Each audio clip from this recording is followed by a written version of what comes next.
Heroine வீட்டை விட்டு போய் 1 மாதம் ஆயிடுது. ஹீரோயின் வீட்டை விட்டு போயிட்டான்றதே இப்போ தான் ஹீரோயினோட ஹஸ்பண்டுக்கு தெரிய வருது.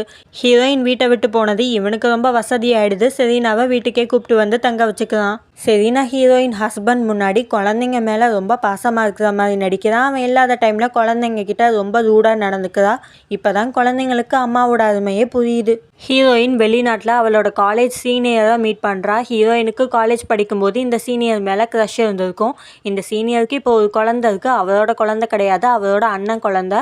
அவரோட அண்ணனும் அண்ணியும் ஒரு ஆக்சிடெண்ட்டில் இறந்துருப்பாங்க. இந்த குழந்தைய இப்போ இவர் தான் வளர்த்துட்ருக்காரு. ஹீரோயின் இவங்களோட பழக குழந்தைக்கு ஹீரோயினை ரொம்பவே பிடிச்சி போயிடுது. ஹீரோயினுமே இவங்களோட ரொம்பவே க்ளோஸ் ஆகிடுறா. சீனியருக்கு ஹீரோயின் மேலே ஃபீலிங் ஸ்டார்ட் ஆகிடுது. இங்கே ஹீரோயினோட ஹஸ்பண்ட் இல்லாத டைமில் இந்த செரீனா குழந்தைய போட்டு பயங்கரமாக திட்டிகிட்டு இருக்கா. அந்த டைமில் கரெக்டாக ஹீரோயினோட ஹஸ்பண்ட் வந்து இவ பேசுகிறது எல்லாத்தையும் கேட்டுடுறான். நான் இல்லாத டைமில் என் குழந்தைங்களையே கொடுமைப்படுத்துறியான்னு அவளை அடித்து துரத்த பார்க்குறான். என்னை துரத்தி விட்டுட்டு உன் ஒய்ஃபை திரும்ப கூப்பிட்டு வரலான்னு பார்க்குறியா? அதெல்லாம் நடக்காது. அவள்லாம் திரும்ப வரமாட்டா. உனக்கும் அவளுக்கும் ஆல்ரெடி டிவோர்ஸ் ஆகிடுச்சுன்னு செரீனா சொல்ல, ஆக்சுவலி ஹீரோயின் இங்கேருந்து போகிறதுக்கு முன்னாடி டிவோர்ஸ் பேப்பரில் கையெழுத்து போட்டு கொடுத்துட்டு போயிருப்பா. அந்த பேப்பரை டிவோர்ஸ் பேப்பர்னு சொல்லாமல் ஏதோ பொய் காரணம்லாம் சொல்லி இந்த செரீனா ஹஸ்பண்ட் கிட்ட கையெழுத்து வாங்கியிருப்பா.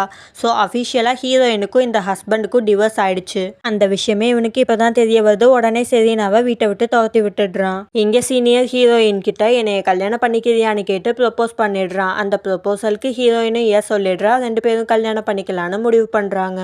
கல்யாணம் நடக்கிறப்ப ஹீரோயினோட எக்ஸ் ஹஸ்பண்ட் எப்படியோ ஹீரோயின் இருக்கிற இடத்த தேடி கண்டுபிடிச்சு குழந்தைங்களோட வந்து கல்யாணத்தை நிறுத்த பார்க்குறான். கூட ஹீரோயினோட அம்மா அப்பாவும் வந்திருக்காங்க. அவங்களுக்கு ஹீரோயினோட ஃபீலிங்ஸை பற்றியெல்லாம் கவலை இல்லை. அவங்களோட ஃபேமிலி பிஸ்னஸை பற்றி மட்டும்தான் கவலை. எங்கள் ஹீரோயின் வேற யாரையாவது கல்யாணம் பண்ணிக்கிட்டா இவங்க பிஸ்னஸ்க்கு இடைஞ்சல் ஆயிடுமோன்னு ஹீரோயினை திரும்ப எக்ஸ் ஹஸ்பண்டோடையே சேர்ந்து வாழ சொல்லி கட்டாயப்படுத்துறாங்க.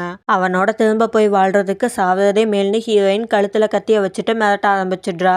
இதுக்கு மேலே ஹீரோயினை கட்டாயப்படுத்துவது தப்புன்றத புரிஞ்சுக்கிட்ட எக்ஸ் ஹஸ்பண்டும் ஹீரோயினோட அம்மா அப்பா கிட்ட அவளை கட்டாயப்படுத்தாதீங்க, அவ இஷ்டம் போலேயே வாழட்டும், விட்டுருங்கன்னு சொல்லிட்டு அங்கேருந்து போயிடுறான். ஹீரோயினுக்கும் சீனியருக்கும் நல்லபடியாக கல்யாணமும் நடந்து முடியுது. 3 பேரும் ஒரே குடும்பமாக வாழ ஆரம்பிக்கிறாங்க.